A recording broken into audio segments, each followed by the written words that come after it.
following is a Comfortably Zoned Radio Network production. Oh, hello, everyone. This is Rob Deininger with Comfortably Zoned Radio, and I'm here with Jack Degraw, and we're talking Yankees baseball. How's it going, Jack? Good. How are you today, Robert? Not too bad. You? Well, everything's good down here. It's hot and humid, and the heat index is 108. So it's you pay for paradise.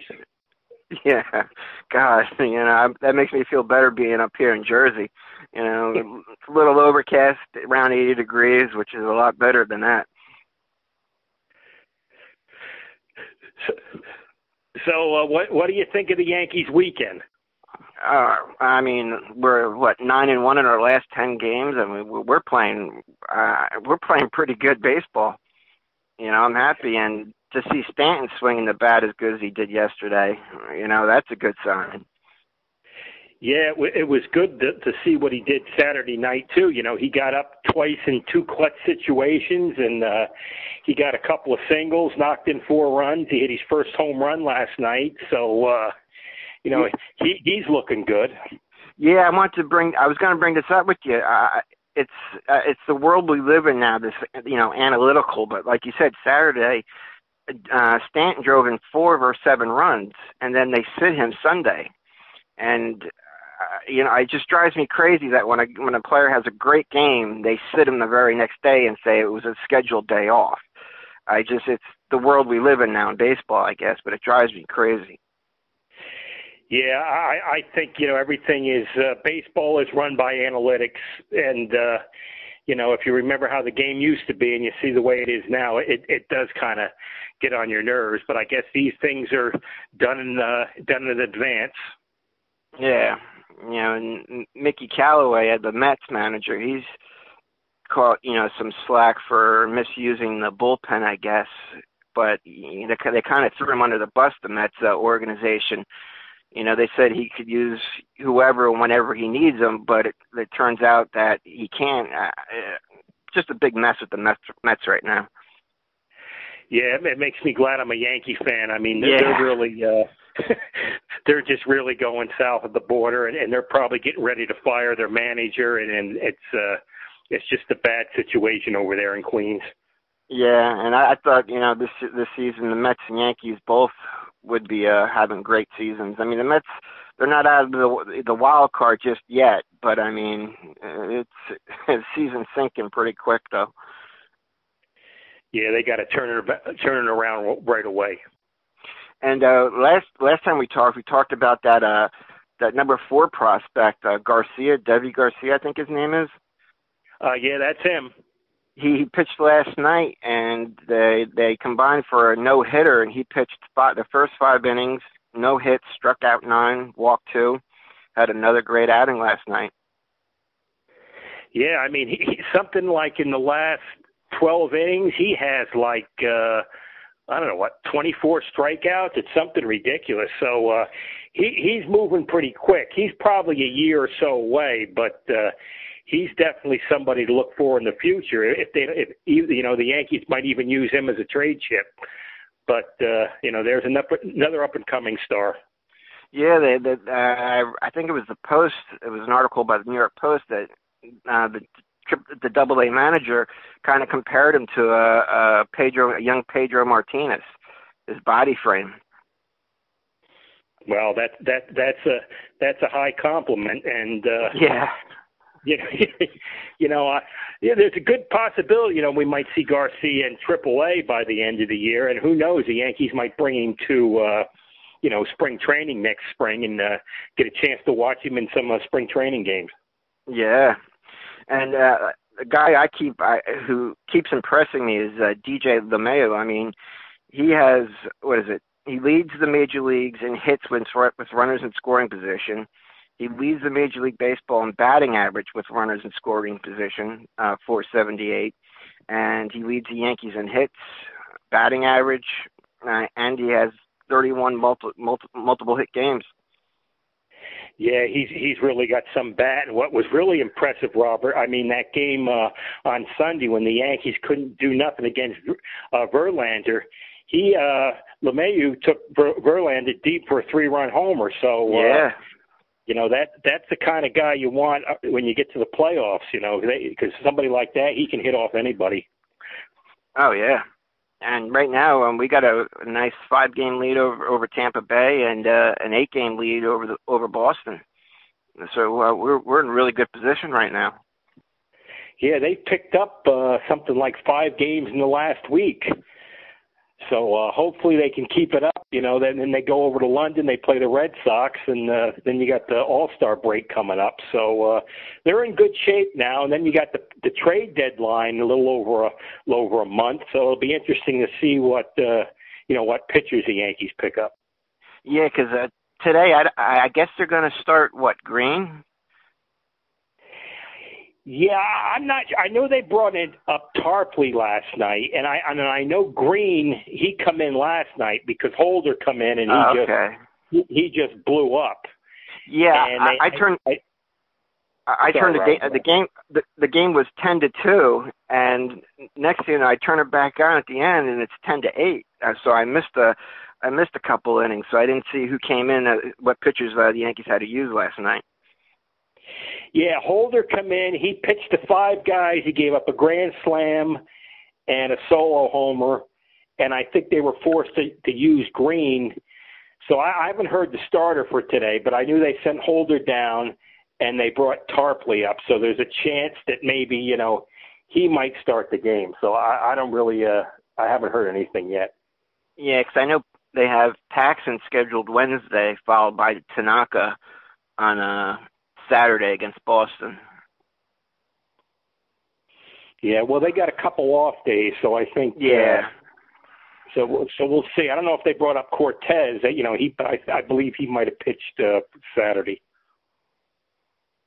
And Maben went down, and I think they designated Kendrick Morales for assignment. Yeah.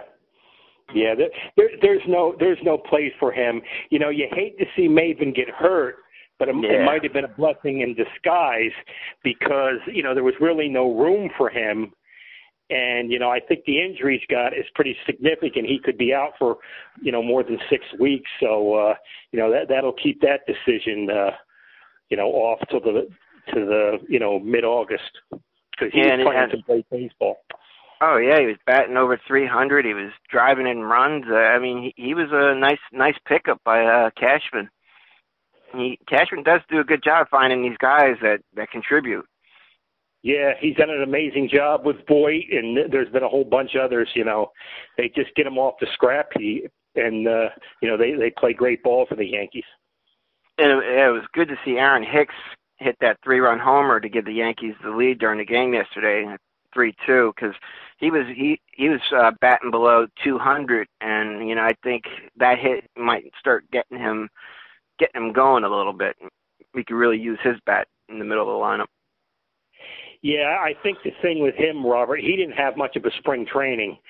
Yeah. So he's just like now he's almost like in the last week of spring because he only played a handful of spring training games. So hopefully they can get him back in the groove. But they got so many bats in the lineup that they can carry a couple guys struggling. Yeah, I see Aaron Judge is back in the lineup tonight. Yeah, he's been struggling a little, hasn't he been? I know he's got some walks. Yeah, he's down around 253, I think, batting average wise. Looking at their lineup right now, they got LeMaheiu leading off, followed by Judge, Sanchez, Stanton batting cleanup, followed by Voit, and then Encarnacion, Hicks, Torres, and Urshela is playing third base. And they got Chad Green starting. Oh, okay. Yeah. Didn't Judge bat lead off last week, one game? Yeah, he did. I saw that. That was surprising. Yeah, I remember they did that in spring training last year, and so I guess they're going to try it a few times this season. That's a heck of a leadoff hitter to have. Yeah, I guess when LeMaheu's getting a day off, it looks like they might bat Judge leadoff. Well, that he could challenge Ricky Henderson's record for the leadoff homers because yeah. Yeah, he was something to watch, Ricky Henderson. I mean, do you know how many home runs he had offhand and leading off? I mean, I remember well over 40, maybe over 50, right? Oh, it was something crazy. I remember seeing him hit one off Joe Negro years ago. Yeah, he was quite a player. I mean, he could do it all, but sometimes Ricky would get out in left field, and Ricky didn't feel like running that night. So yeah, he could be a little lackadaisical out in the field sometimes, or nonchalant. Yeah, because they had some terrific teams there in the '80s, Robert. They had Ricky leading off. They had Mattingly. They had Winfield, Ken Griffey, and I mean, they would just put Paglarulo, Willie Randolph. And, that's when George started to go crazy and, started to trade everybody. And it was rough being a Yankee fan in the 80s. Yeah. I mean, there was a list of prospects that he traded away that turned into be all-star players, right? I mean, there was quite a few of them. Yeah, Jay Buhner. Yeah. For Kenny Phelps, and they had Doug Drabek, and there were others, and it's sickening to think of. But and the year Mattingly won the batting title, didn't Wade Boggs sit out that last game, hoping to win the title? The thing I remember, Robert, was the last day of the season, and Winfield and Mattingly were almost neck and neck. I think Winfield was a couple points behind, and Boggs was right there too. And the last day of the season, again, I believe it was against the Tigers, Mattingly went 4 for 5, and Winfield went 1 for 5. And, I remember it was on a Sunday, and, Donnie won the batting title. And, we all know if he didn't hurt his back, what a terrific career he would have had. Yeah, from 84 to about 88. I mean, those years, some of the best years I've seen a player have amongst the players. I mean, those were some great years. Yeah, I mean, Mattingly could hit the ball all fields. I mean, he was just a tremendous hitter. I mean, you had Ricky Henderson leading off, and he stealing bases, and you had Winfield. He was hitting rockets all over. So the Yankees could score a lot of runs, but you didn't have the wild card then.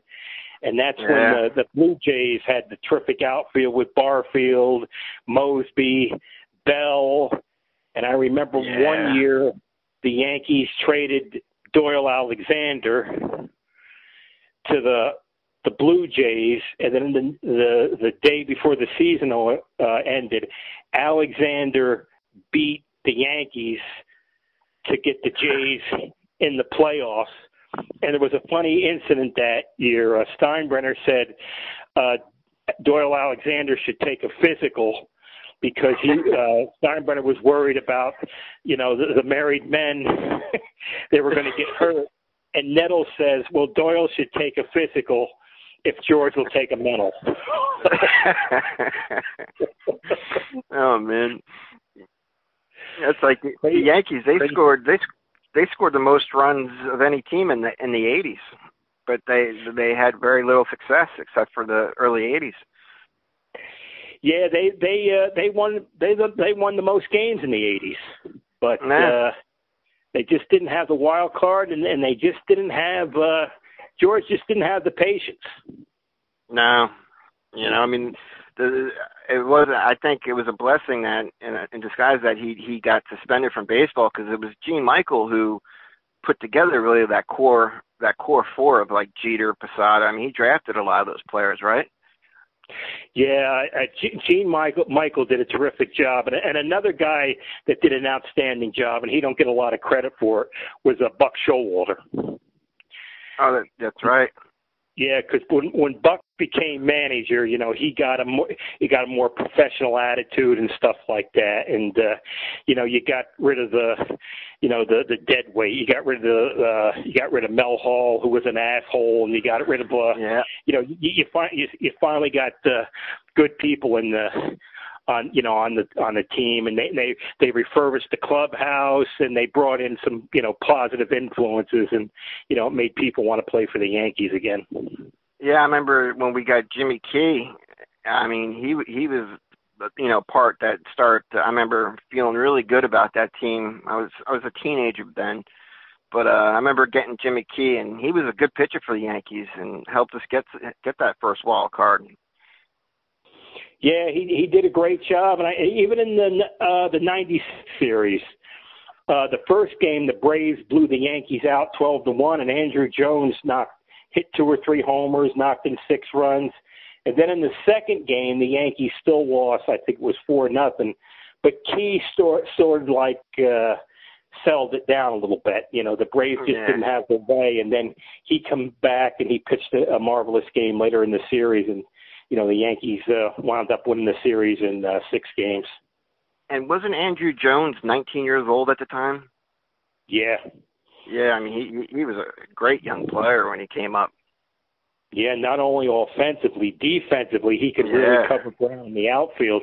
I mean, you look at his career stats, he's a borderline Hall of Famer because offensively and defensively, he could do it all. Yeah. And I see also that Buck Showalter, there are talks about him joining the Yankees as an analyst for the booth. Yeah, I mean, well, I love to hear him talk baseball and stuff. I remember listening to him, when he was with the Yankees and stuff. He knows his baseball. Another good guy to listen to is Girardi.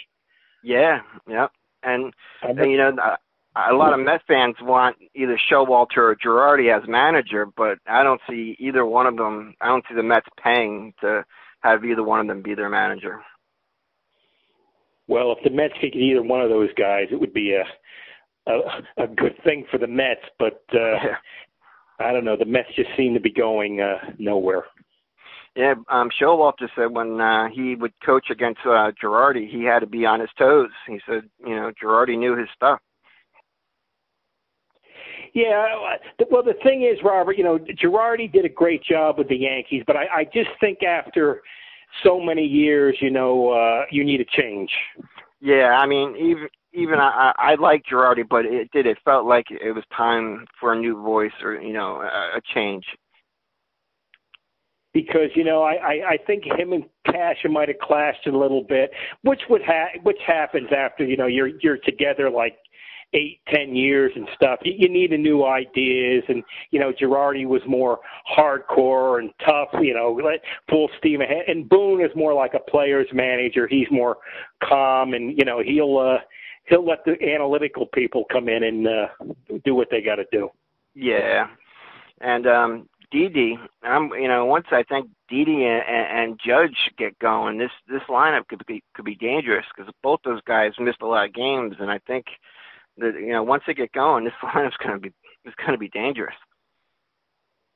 Yeah, I mean it could be. It's going to be really exciting to watch. I just hope it'll be interesting, Robert, to see what pitchers they get. And right now everything's up in the air because there's talk of the guy from the Nationals. What's it, Max Scherzer? Yeah, Matt Scherzer. And if they get him, you're going to have to give away Frazier and probably a couple other top guys. And Baumgarten, I don't think they're going to go after him. Then there's talk of Stroman. And then there's this guy from the Reds, Castro. I think they were talking about him. But you have to wait a month or so and see what develops. Yeah, I heard a couple names was like Stroman and Bauer from Cleveland. There are a few names out there. Scherzer, I think he's still got a couple years left on his deal for like $30 million a year. Yeah. That's the only way I would get rid of Frazier, to get a guy like that.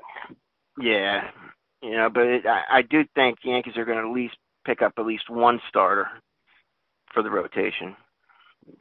Yeah, and I think they might need a bullpen guy. I hadn't heard anything. I know Severino was supposed to throw a bullpen this week, but I haven't heard anything yet. And I haven't heard anything about Montgomery. Have you heard anything about Montgomery? Or no, the last I heard, he was throwing off flat ground on like a limited throwing basis, limiting the pitches he threw off flat ground.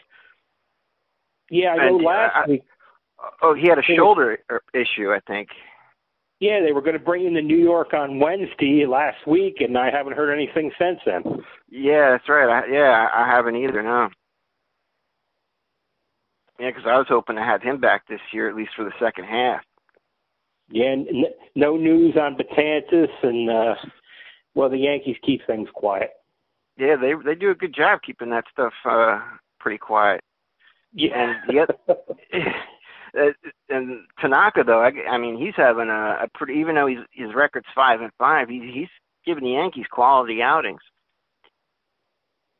Yeah, I'll tell you, Robert, I've been very happy with Tanaka, the kind of pitcher he is. I mean, he's not like a 17-18 top-of-the-line starter, but he pitches a lot of great games for them. And, when it comes playoff time, he usually pitches really well, and he always keeps you in the game. I mean, he very rarely has a bad outing. Yeah, and CeCe, he bounced back from a rough first inning yesterday and pitched really well.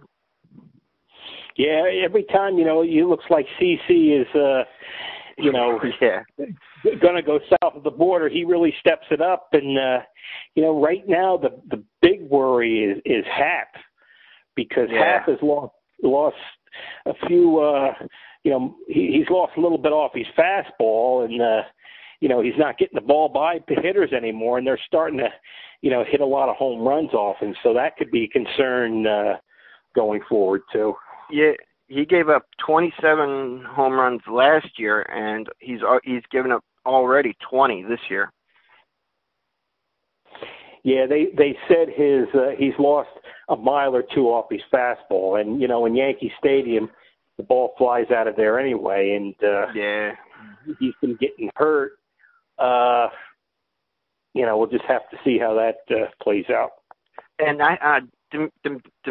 Domingo Germán, have you heard anything about his status?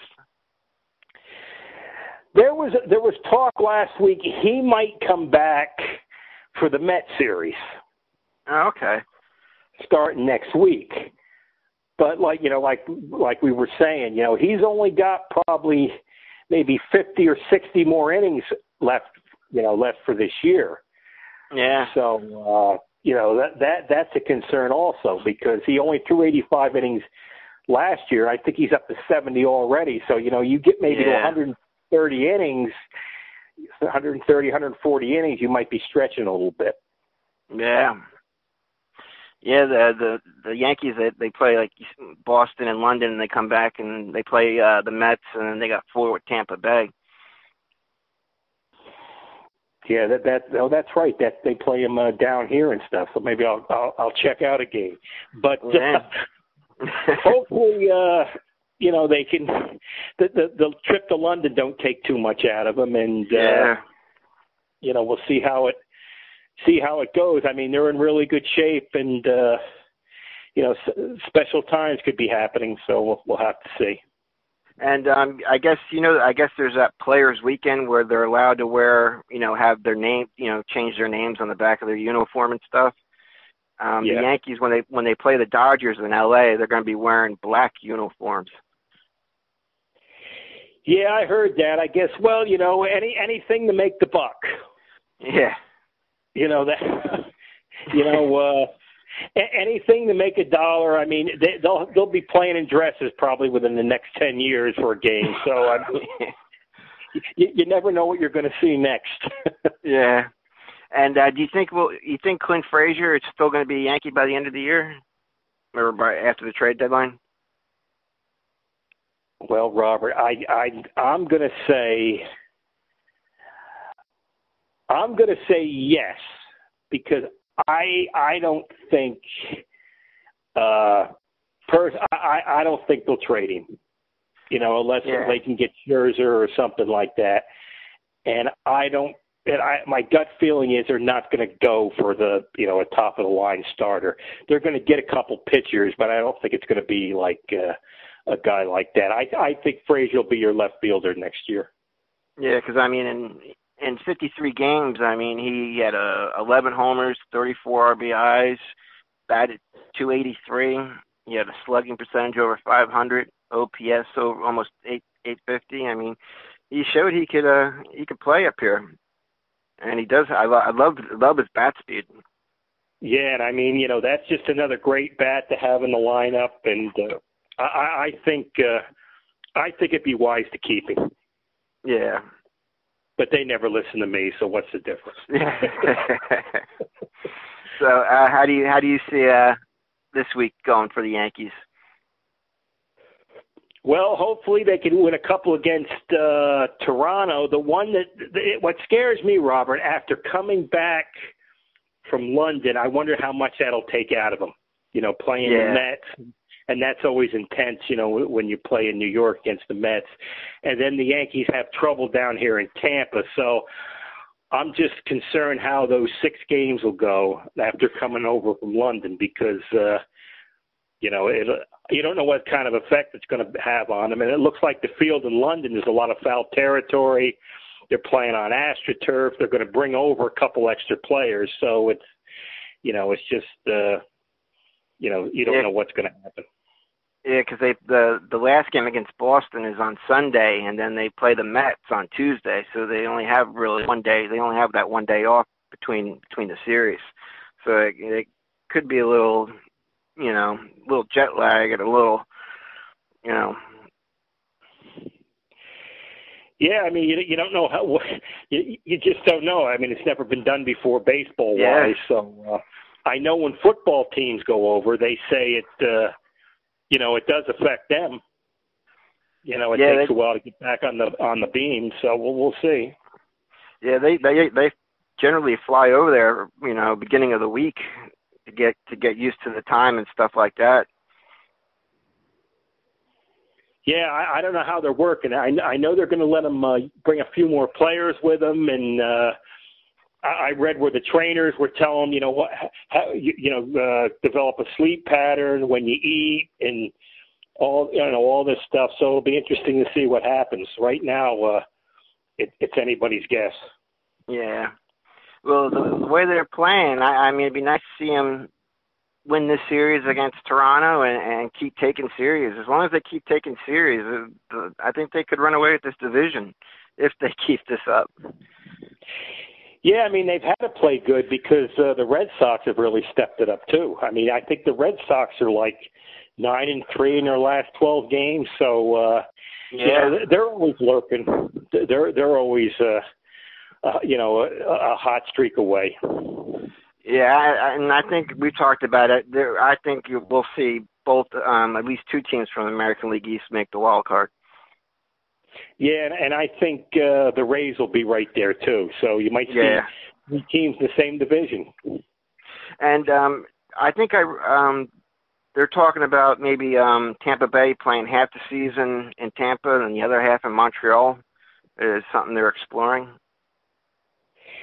Yeah, I'll tell you what, Robert. Now, I've been down here since 2004. When I come down, that weekend, the Rays won their 70th game, and it was a big deal. It's like, well, if the Rays win, they'll draw fans.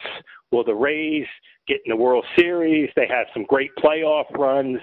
They don't draw fans. And I don't think they're ever going to draw fans down here.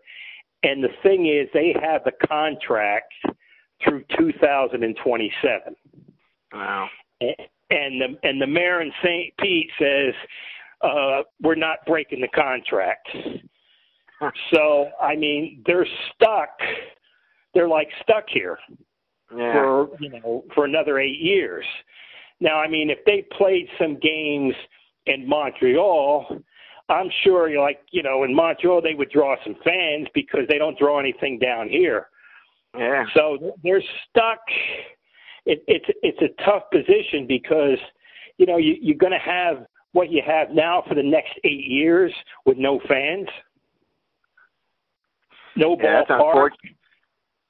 And I mean, there's talk of like moving them to downtown Tampa, and downtown Tampa. I mean, the traffic down here is terrible. There's no place to park, and it's just the best move would just to get out of Florida. Yeah, that's it. Yeah, it's surprising. You'd think a Florida team like the Marlins or the Rays would draw some fans. I mean, I can understand not going to a Marlins game, but Tampa's a good team. Yeah, and I'll tell you another thing, Robert. When it's 108 out and you go in the trop and it's 72 degrees, I mean, you can't beat it. No. And even if you don't want to watch the baseball, you go to Ted Williams Museum. So I would like to go to something like that. Well, it's really fabulous. They got Ted's old memorabilia. And I'm going to head down there, and I'm going to post some pictures on Facebook. So, check that out, Robert. He hit what, 501 career home runs, something like that. Ted Williams?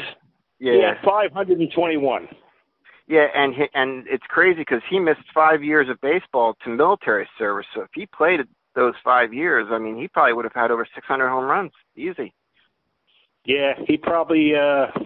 Over 650, because he missed some peak years, especially the early 50s, because he was a fighter pilot in Korea.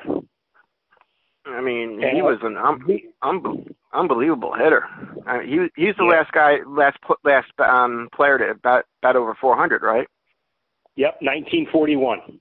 Yeah, he went 6 for 8 the last day of the season against the Philadelphia A's. And if he'd have sat out the doubleheader, he would have had a 400 average. But he says, no, I'm going to play. And he went 6 for 8 against the Athletics. Wow. And the year he batted over 400, was that the year DiMaggio had the 56-game hitting streak? Yeah.